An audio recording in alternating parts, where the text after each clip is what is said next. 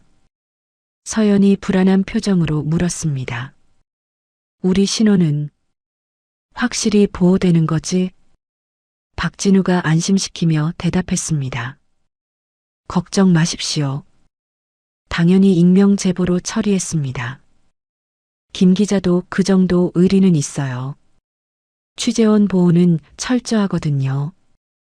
박진우가 마우스를 클릭하며 말했습니다. 자, 보냈습니다. 이제 기다리는 일만 남았습니다. 다음 날 아침 7시 모텔방에서 이민준이 TV 리모컨을 들고 있었습니다. 누나, 빨리 와봐. 지역 뉴스 시작했어. TV 화면에 충격적인 헤드라인이 떠올랐습니다. 조폭과 결탁한 부패 경찰, 불법 리조트 개발 비리 폭로. 아나운서가 심각한 표정으로 뉴스를 전했습니다. 본 방송사가 입수한 자료에 따르면 이 지역 김모 경찰관이 조직폭력배와 결탁하여 이 부장이 깁스한 팔을 조심스럽게 움직이며 말했습니다. 저 사람. 어제 그 뚱뚱한 경찰. 김 반장 맞지? TV에서 김 반장과 황 사장이 함께 찍은 사진들이 나왔습니다.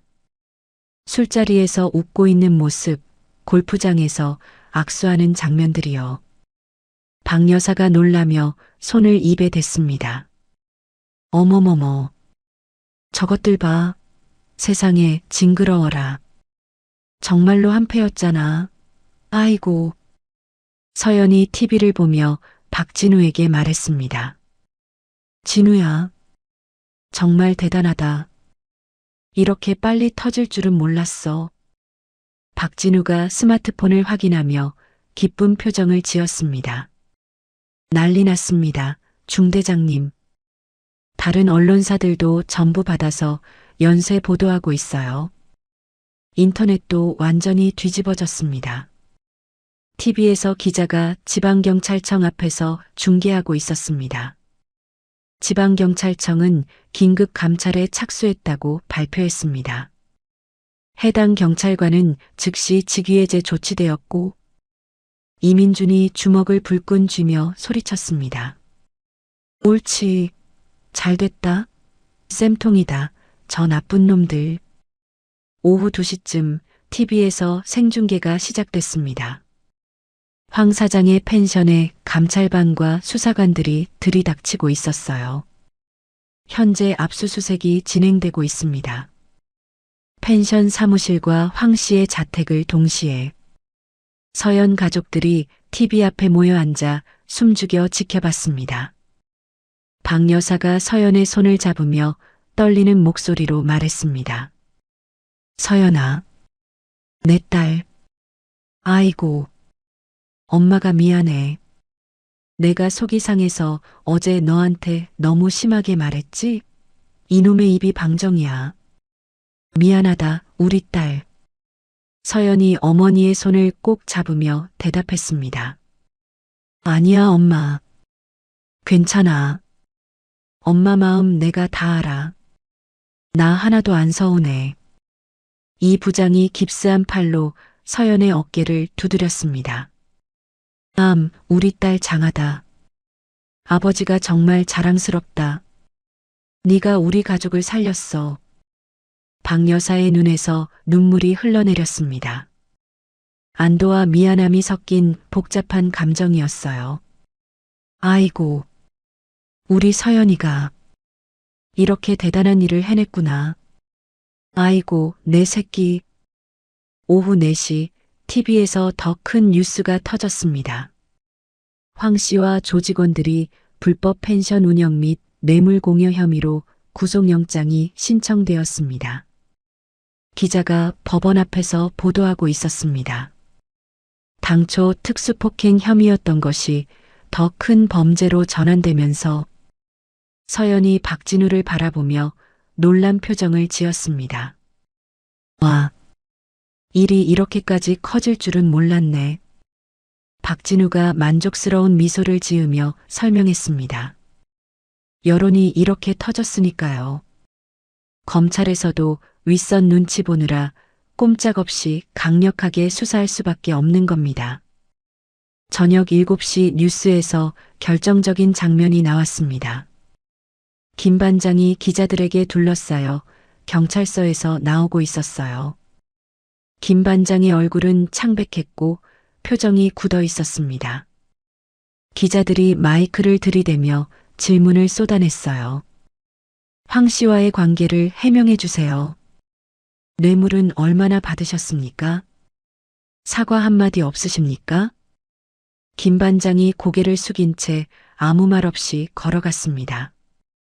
그의 뒷모습이 초라하고 비참해 보였어요. 이민준이 TV를 보며 통쾌해했습니다. 꼴 좋다. 저 뻔뻔하던 인간이 완전히 기가 죽었네. 아주 속이 다 시원하다. 다음 날 오전 박진우가 모텔로 좋은 소식을 가지고 왔습니다. 중대장님, 좋은 소식입니다. 드디어 불기소 결정 났습니다. 박진우가 공문서를 보여주며 기뻐했습니다. 검찰에서 드디어 정당방위로 인정했습니다. 이제 모든 혐의에서 완전히 벗어나신 겁니다. 이 부장이 일어서서 박진우와 악수했습니다. 아이고, 박 변호사님. 정말 고맙습니다. 정말 고맙습니다. 은혜를 어떻게 갚아야 할지. 박 여사도 눈물을 흘리며 박진우에게 인사했습니다. 변호사님, 우리 서연이 살려주셔서 정말 감사해요. 정말이에요. 하지만 서연의 표정은 여전히 심각했습니다. 박진우와 밖으로 나온 서연이 조용히 말했습니다. 진우야, 아직 끝난 게 아니야. 박진우가 의아한 표정을 지었습니다. 네, 그게 무슨 말씀이십니까? 김 반장도 구속될 거고 다 해결된 거 아닙니까? 서연이 고개를 저으며 설명했습니다. 김 반장은 곧 깨닫게 될 거야. 비리 장부만 터진 걸 보고 진짜 치명적인 살인사건 증거가 아직 우리 손에 있다는 걸. 박진우가 서연의 말을 이해하며 얼굴이 굳어졌습니다.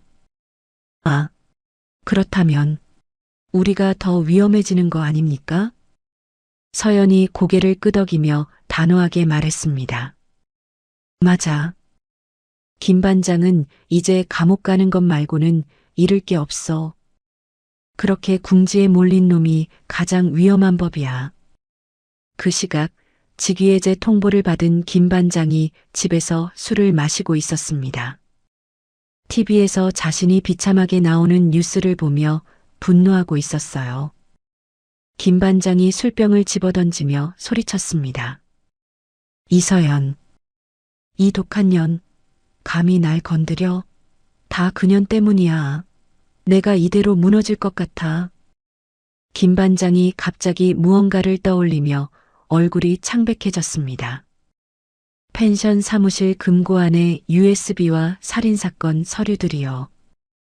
김 반장이 휴대폰을 꺼내 황 사장에게 전화를 걸었습니다. 하지만 황 사장은 이미 구치소에 있어 연결되지 않았어요.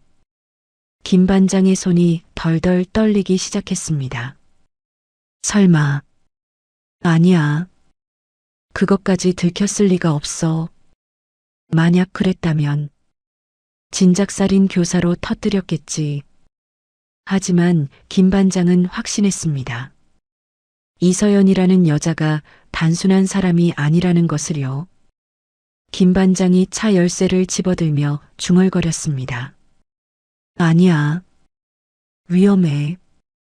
그 계집애 보통이 아니었어. 확인해 봐야겠어. 그년들이 아직 그 동네에 있는지. 내 눈으로 직접. 밤 10시 김 반장의 차가 서연 가족이 머무는 모텔 주변을 서서히 돌고 있었습니다. 그의 눈빛에는 절망과 광기가 동시에 번뜩이고 있었어요. 서연이 박진우와 함께 모텔 근처 카페에 앉아 있었습니다. 테이블 위에는 USB와 촬영한 서류들이 놓여 있었어요. 박진우가 자료들을 살펴보며 심각한 표정을 지었습니다. 중대장님, 이 살인사건 증거 대체 언제 터뜨릴 생각입니까?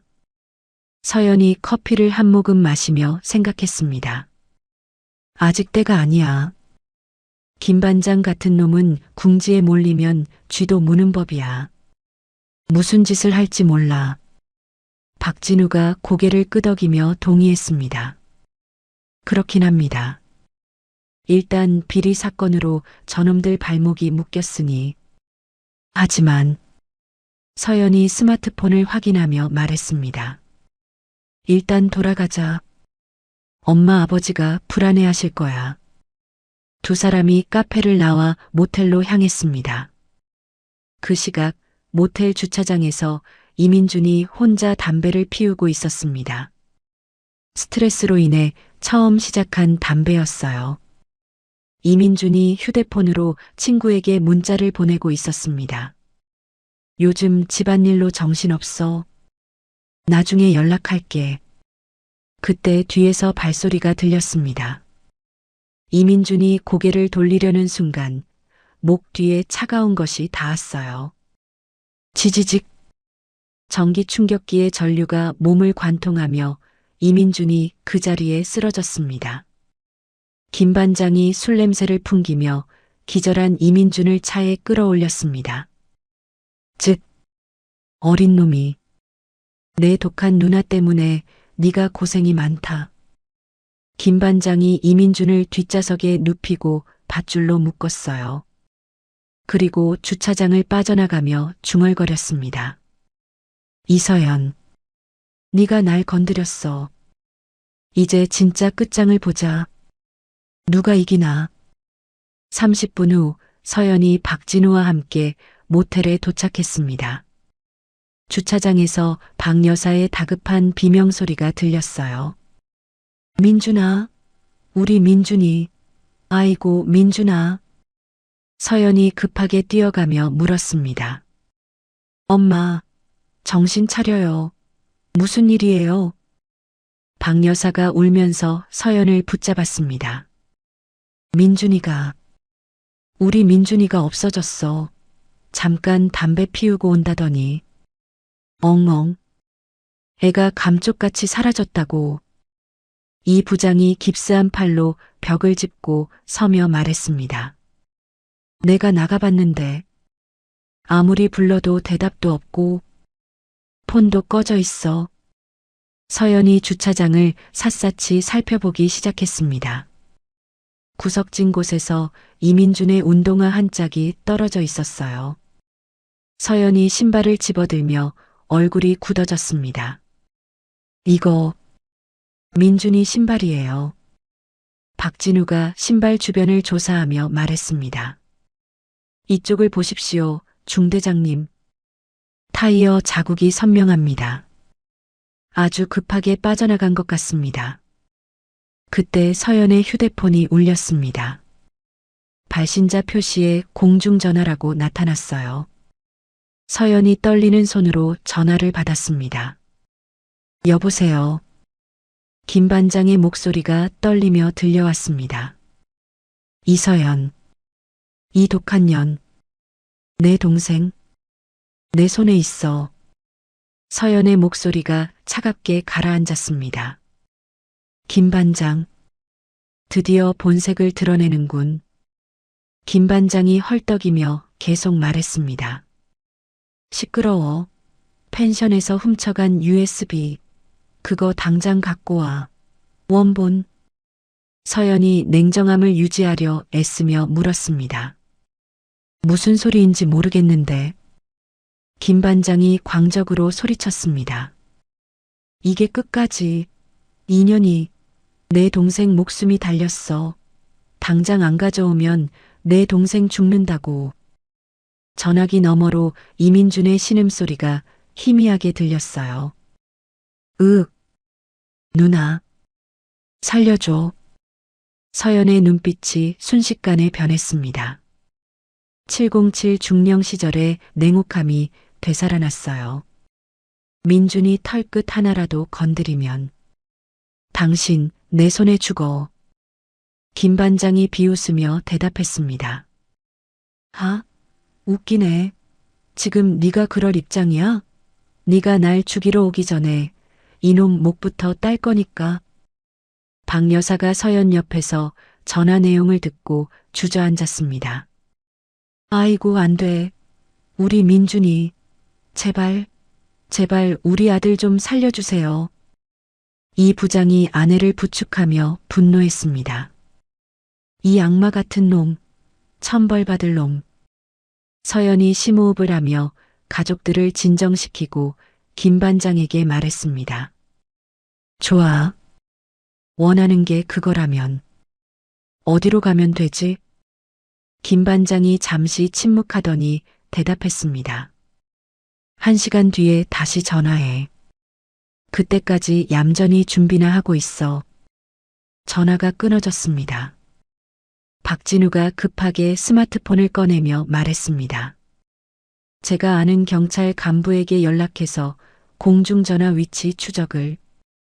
서연이 자신의 휴대폰을 꺼내며 번호를 눌렀습니다.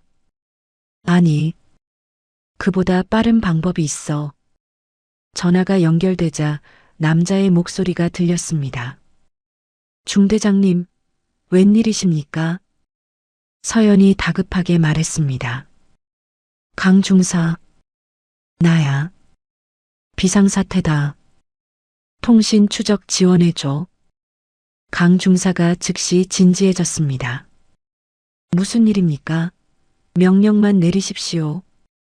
서연이 상황을 간략하게 설명했습니다.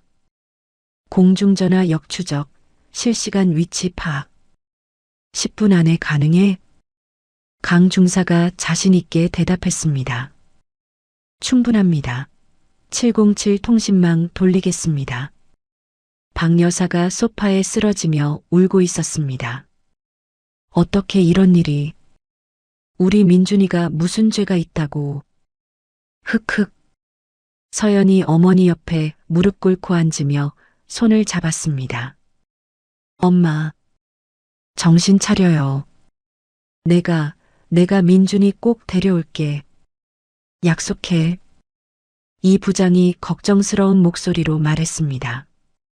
서연아. 하지만 저놈이 함정을 팠을 텐데. 너무 위험해. 서연의 눈빛에 강철 같은 결의가 떠올랐습니다. 더 이상 참교육을 하는 전직 군인이 아니었어요. 동생을 구해야 하는 전사의 눈빛이었습니다. 아버지, 저 이서연이에요. 괴물 잡던 이서연. 박진우가 전화를 끊으며 보고했습니다.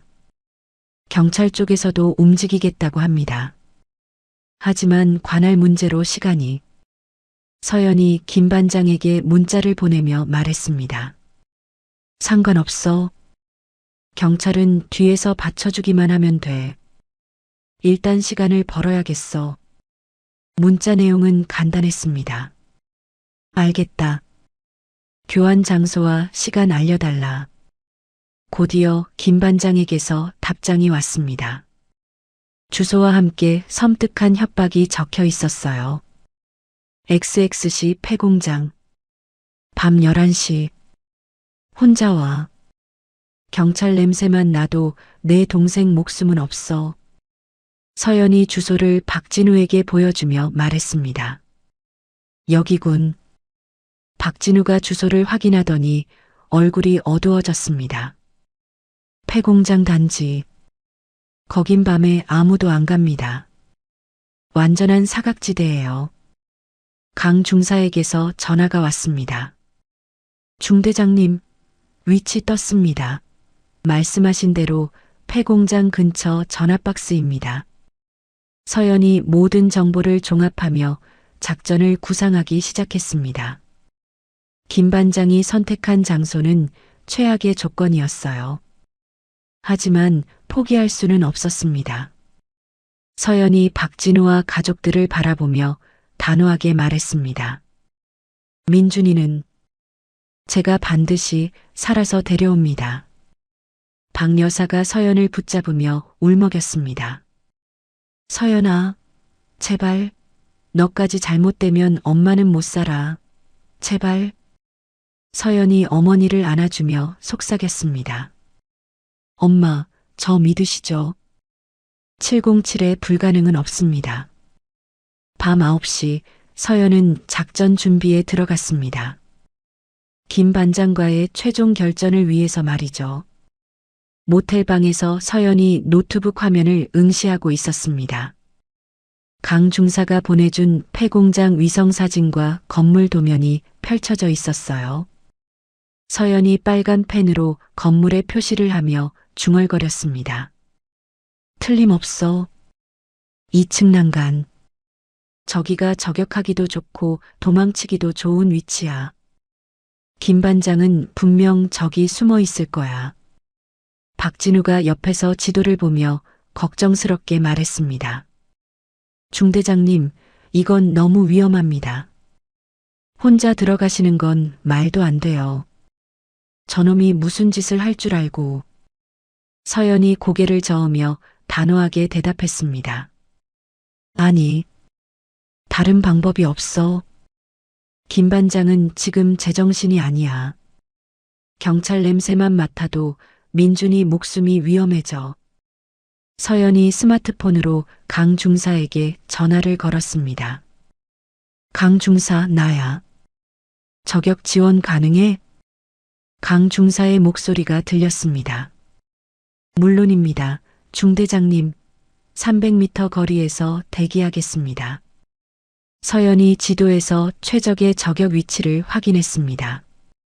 동쪽 언덕에서 2층 난간이 정확히 보이지? 절대 실수하면 안 돼. 비살상 고무탄이다. 알지? 강 중사가 확신에 찬 목소리로 대답했습니다. 염려 마십시오. 중대장님 신호만 주시면 놈의 손목이든 발목이든 정확히 맞히겠습니다. 박진우가 서연에게 다가와 조심스럽게 말했습니다. 그럼 저는 감찰반 이 과장님께 연락해서 외곽 포위라도 부탁드려 볼게요. 만약의 사태에 대비해야죠. 서연이 박진우를 바라보며 고개를 끄덕였습니다. 고마워, 진우야. 하지만 절대 너무 가까이 접근하지 말라고 신신당부해줘. 박진우가 휴대폰을 꺼내며 말했습니다. 네, 이 과장님. 박진우 변호사입니다. 지금 아주 긴급한 일이 생겼습니다. 전화 너머로 중년 남자의 목소리가 들렸습니다. 박 변호사님, 이 늦은 시간에 무슨 일입니까? 박진우가 상황을 간략히 설명했습니다. 김 반장이 인지를 잡았습니다. 지금 폐공장에서 목숨을 담보로 협박 중입니다. 즉시 검거 작전이 필요합니다. 이 과장이 놀라며 대답했습니다. 뭐라고요? 그 미친놈이 인질극까지 벌인다고? 알겠습니다. 즉시 지원팀 출동시키겠습니다. 밤 10시 30분 서연이 검은 옷을 입고 폐공장으로 향했습니다. 주머니에는 복제한 가짜 USB가 들어 있었어요. 서연이 공장 담벼락 너머로 건물 내부를 살펴봤습니다. 2층 난간에서 희미한 불빛이 보였고 김 반장의 실루엣이 어른거렸어요. 서연이 이어폰으로 강 중사에게 속삭였습니다. 타겟 확인. 2층 난간 좌측. 민준이 바로 옆이야. 조심해. 강 중사의 목소리가 들렸습니다. 확인했습니다. 언제든 사격 가능합니다. 서연이 공장 정문으로 걸어가며 큰 소리로 외쳤습니다. 김 반장, 나 이서연이야. 약속대로 왔어. 2층 난간에서 김 반장이 모습을 드러냈습니다. 그의 오른손에는 권총이 들려 있었고 왼쪽에는 입을 막힌 이민준이 앉아 있었어요. 김 반장이 떨리는 목소리로 소리쳤습니다. 그 USB 가져왔나? 서연이 주머니에서 USB를 꺼내 보였습니다. 여기 있어. 당장 내 동생부터 풀어줘. 그럼 이거 줄게. 김 반장이 비웃으며 대답했습니다. 내가 미쳤냐? 내년 말을 믿게. 당장 USB부터 이리 올려보내. 서연이 계단을 올라가기 시작했습니다. 707 시절 단련된 감각으로 주변 상황을 파악했어요. 김 반장의 손목 각도, 권총의 위치, 이민준과의 거리까지 모든 것을 계산했습니다. 서연이 2층에 도착하자 김 반장이 권총을 겨누었습니다. 거기 멈춰. 더 다가오지 마. USB 당장 바닥으로 굴려. 서연이 USB를 바닥에 굴렸습니다. 김 반장이 조심스럽게 다가와 USB를 집어들었어요. 김 반장이 USB를 확인하려고 고개를 숙이는 순간 서연이 안경을 올리는 손짓을 했습니다. 300m 떨어진 언덕에서 강 중사가 조준경을 통해 그 신호를 확인했습니다. 지금이다. 사격. 고무탄이 김 반장의 오른쪽 손목을 정확히 강타했습니다. 내 손. 김 반장이 권총을 떨어뜨리며 비명을 질렀어요. 동시에 서연이 허리에서 와이어를 꺼내 난간에 고정했습니다. 그리고 1층에서 2층으로 수직으로 올라가 창문을 발로 찼겠어요. 창문 유리가 산산조각 나며 서연이 안으로 뛰어들었습니다. 김 반장이 떨어진 권총을 집으려고 몸을 굽히는 순간 서연의 발차기가 그의 옆구리를 가격했습니다. 김 반장이 바닥에 굴러떨어졌어요. 서연이 이민준에게 달려가 입에 붙인 테이프를 뜯었습니다. 민준아, 괜찮아? 다친 데 없어? 이민준이 울먹이며 대답했습니다. 누나. 누나. 나 너무 무서웠어. 저 아저씨가 날 죽인다고 했어. 서연이 동생의 밧줄을 풀어주며 김 반장에게 다가갔습니다. 김 반장이 바닥에서 기어가며 도망치려 했어요. 서연이 김 반장의 등에 무릎을 올리고 팔을 뒤로 꺾었습니다. 살려줘. 잘못했어. 놔줘. 서연이 주머니에서 수갑을 꺼내 김 반장의 손목에 채우며 차가운 목소리로 말했습니다. 입 닥쳐. 이게 내 놈이 받아야 할 참교육의 마지막이다. 그때 공장 1층에서 발소리가 들렸습니다. 감찰반 형사들이 우르르 올라오고 있었어요. 이 과장이 앞장서서 2층에 도착하며 상황을 확인했습니다. 이서연 씨, 괜찮으십니까? 인질은 무사합니까? 서연이 김 반장을 넘겨주며 대답했습니다. 네, 안전합니다. 인질 구출 완료했습니다. 감찰반 형사가 김 반장에게 미란다 원칙을 고지했습니다. 김철수, 당신을 납치와 인질 강요 혐의로 긴급 체포합니다. 변호사를 선임할 수 있으며 김 반장이 바닥에 누운 채로 중얼거렸습니다. 끝났어. 이제 다 끝났어. 으허허. 서연이 바닥에 떨어진 진짜 USB를 주어 이 과장에게 건넸습니다. 여기 있습니다. 5년 전 토지주 살인사건의 결정적인 증거입니다. 이 과장이 USB를 받으며 놀란 표정을 지었습니다. 살인사건이라고요? 이게 정말입니까? 서연이 고개를 끄덕이며 설명했습니다.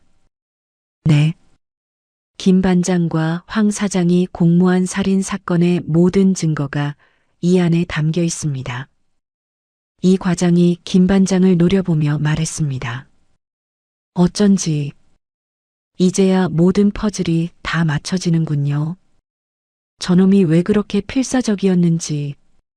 서연이 겁에 질린 이민준을 부축해 공장을 빠져나왔습니다.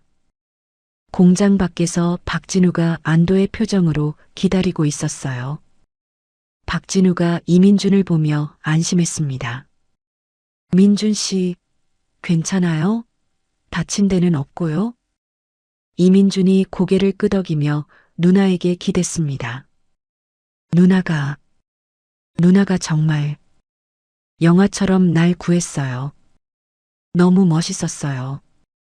서연이 이민준의 어깨를 다독이며 미소를 지었습니다. 다 끝났어, 민준아. 이제 정말 다 끝났어. 이 과장이 공장에서 나와 서연에게 다가왔습니다. 이 USB 덕분에 5년 묵은 미제 사건도 드디어 해결될 것 같습니다. 정말 감사합니다. 박진우가 기쁜 표정으로 말했습니다. 그럼 이제 황 사장과 김 반장, 저것들 둘 다 완전히 끝장난 거네요. 이 과장이 고개를 끄덕이며 설명했습니다. 끝장 정도가 아니죠.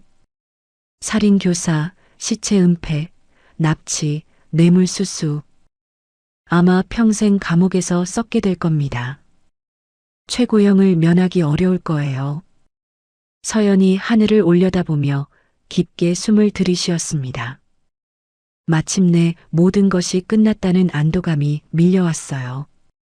박진우가 서연의 어깨를 두드리며 말했습니다. 중대장님, 정말 대단하십니다. 존경합니다.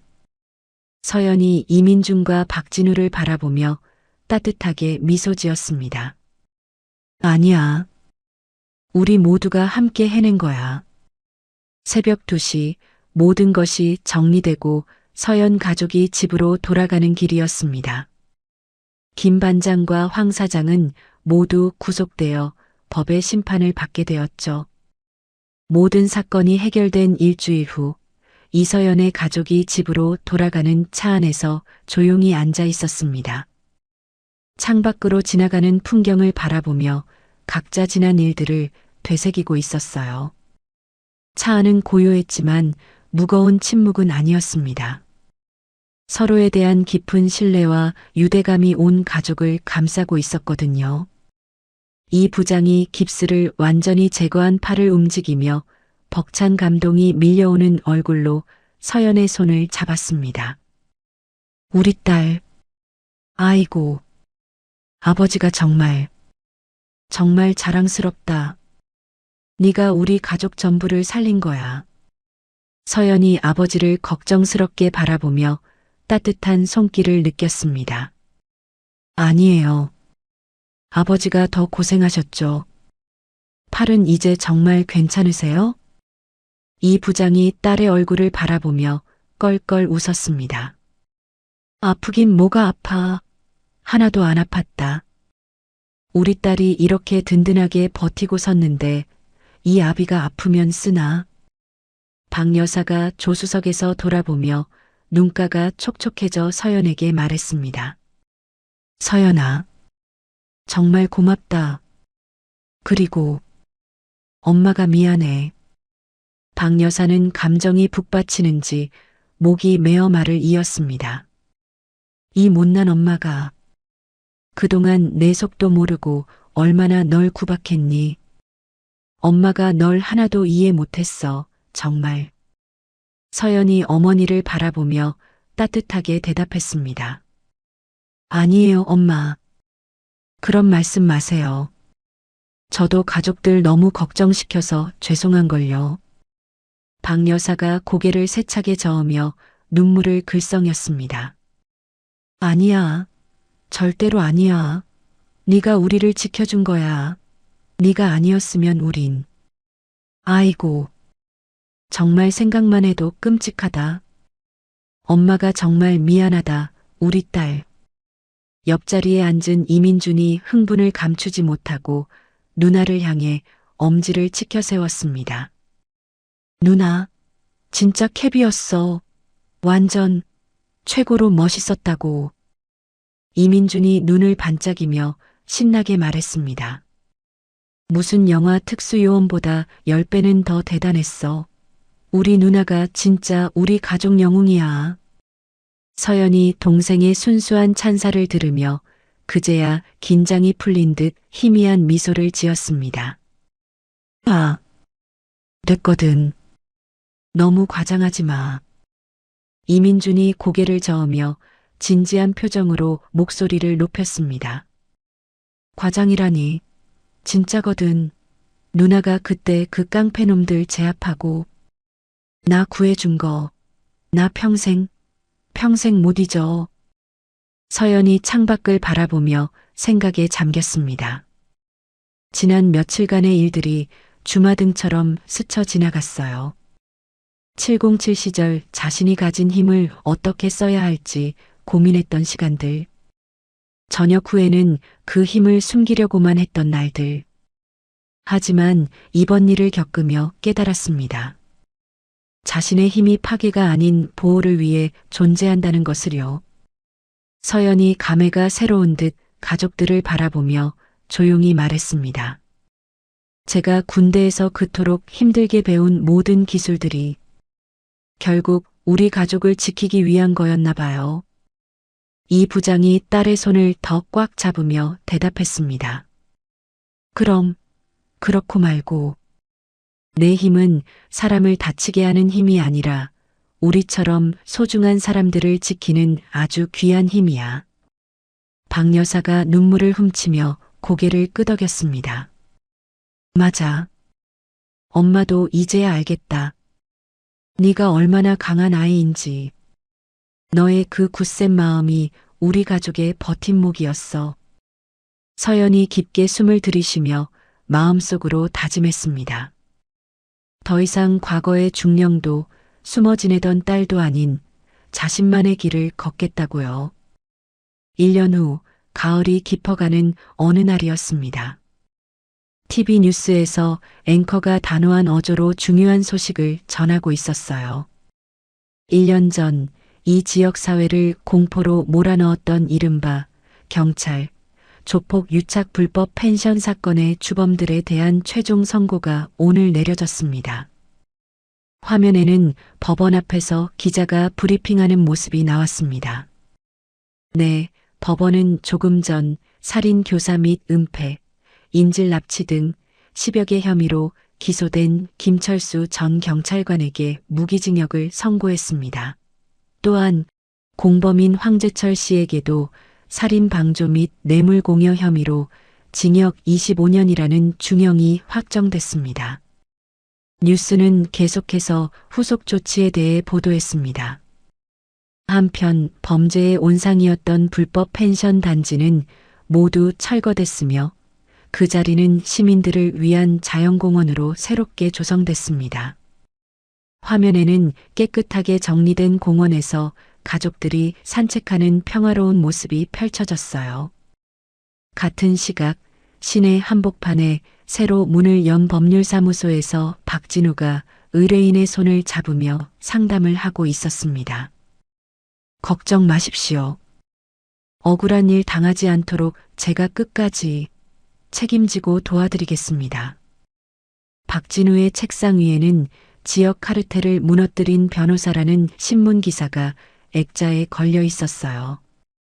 박진우가 의뢰인을 배웅한 후 벽에 걸린 707 시절 동료들과 찍은 사진을 바라봤습니다. 사진 속 서연이 환하게 웃고 있었거든요. 박진우가 흐뭇한 미소로 사진을 보며 혼잣말했습니다. 중대장님, 보고 계십니까? 중대장님 덕분에 제가 이렇게 사람 살리는 진짜 의미 있는 일을 하고 있습니다. 그의 사무실 앞 간판에는 시민을 위한 인권 변호사 박진우라고 적혀 있었습니다. 한편 시 외곽에 새로 지어진 건물에서는 개소식 준비가 한창이었습니다. 이서연 보안 컨설팅 및 심리지원센터라는 간판이 새로 걸렸어요.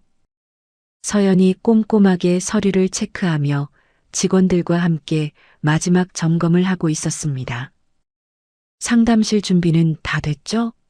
피해자분들 마음 편히 쉴 수 있게 작은 것 하나도 놓치면 안 돼요. 심리상담사가 고개를 끄덕이며 대답했습니다. 네, 대표님. 완벽합니다. 특히 트라우마 집중 치료 프로그램은 모두 준비 완료됐습니다. 보안 전문가가 장비를 확인하며 말했습니다. 저희 쪽도 CCTV 시스템과 경찰서 직통 비상 연락망 전부 테스트 완료했습니다. 서연이 만족스러운 표정으로 센터 내부를 둘러봤습니다. 범죄 피해자 가족들을 위한 안전한 공간이 마침내 완성됐어요. 오후 2시 개소식이 시작됐습니다. 서연의 가족들이 모두 참석해 축하해주고 있었어요.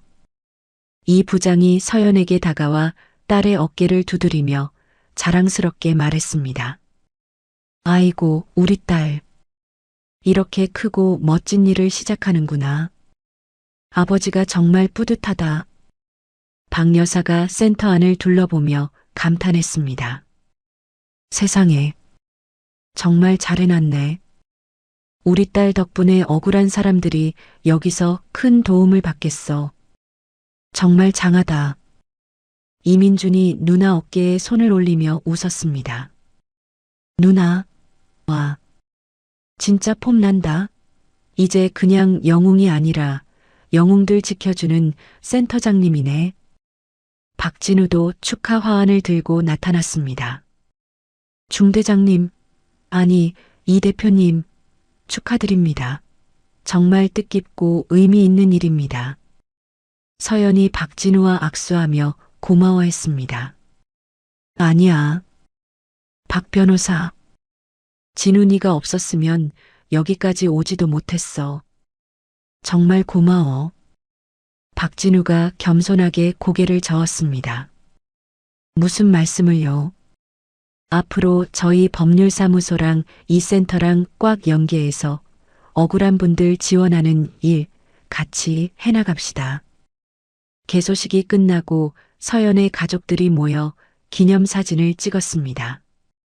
사진사가 카메라를 들며 말했습니다. 자, 모두 웃으세요. 플래시가 터지며 네 사람의 환한 미소가 사진에 담겼어요. 이 부장과 박 여사가 가운데 서고 양쪽에 서연과 이민준이 서 있었습니다. 모두의 얼굴에는 진정한 평화와 행복이 깃들어 있었거든요. 저녁 무렵 서연이 혼자 센터 옥상에 올라가 도시 전경을 바라봤습니다. 석양이 지는 하늘이 아름다웠어요. 서연이 벅찬 표정으로 깊게 숨을 들이쉬며 혼잣말했습니다. 그래. 이제야 내가 가야 할 진짜 내 길을 찾은 것 같아.